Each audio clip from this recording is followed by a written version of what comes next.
Hello everyone, welcome to my short review for the indie game Momodora, Reverie Under the Moonlight, a retro-inspired Metroidvania originally released in 2016.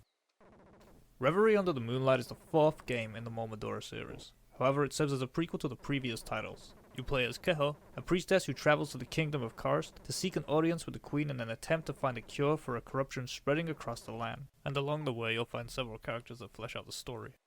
The gameplay treads very familiar ground. Like many Metroidvanias scattered across the world is a fair share of secrets, including inaccessible areas which will require some backtracking once you find certain items and abilities to gain access. Combat in this game feels very fluid. Your weapons consist of a leaf serving as your melee, which can be used to pull off some light combos, and a bow for ranged combat which has both a quick and charged attack. Defensively, you'll be using the dodge mechanics combined with various items and spells which can be found scattered across the land, or purchased from vendors with the currency you acquire from defeating enemies, which the game offers a decent amount of. From imps to phantom wolves, witches, and good old-fashioned floating skulls. Boss encounters are quite challenging, and many include multiple phases. Learning the pattern is key, especially on higher difficulties where a single hit can result in death. Speaking of difficulty, when first playing, the game offers 3 difficulty options: easy, normal, and hard. Once you've completed the game on hard, the 4th difficulty, insane, will be unlocked. The game also features several challenging achievements for those that enjoy such things. Imperishable, which is rewarded for completing a playthrough without dying. Pacifist, for completing the game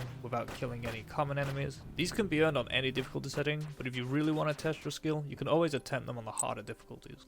Like many retro-inspired titles, this game comes packaged together with some absolutely stunning pixel art, the characters, foreground and background scenery, and even the adorable idle animations. You can see a lot of passion was put into the work. Accompanying this is an incredible soundtrack. During boss encounters, the music adds to the intense battles, and ambient melodies manage to complement the scenes they are paired with exceptionally well. This truly captures the feeling of a world plagued by something sinister.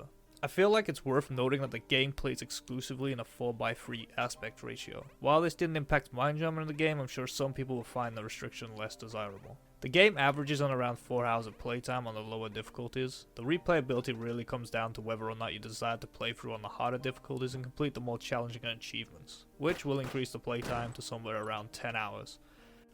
And while the game is quite short, I enjoyed my time with it, especially when playing through on the harder difficulties, as they added a much needed challenge. If you're a fan of Metroidvania games, this is one I definitely recommend playing. I'll be providing links to all the games in the series in the description, including the first 2 titles which are free to play, so feel free to check them out. Thank you for watching.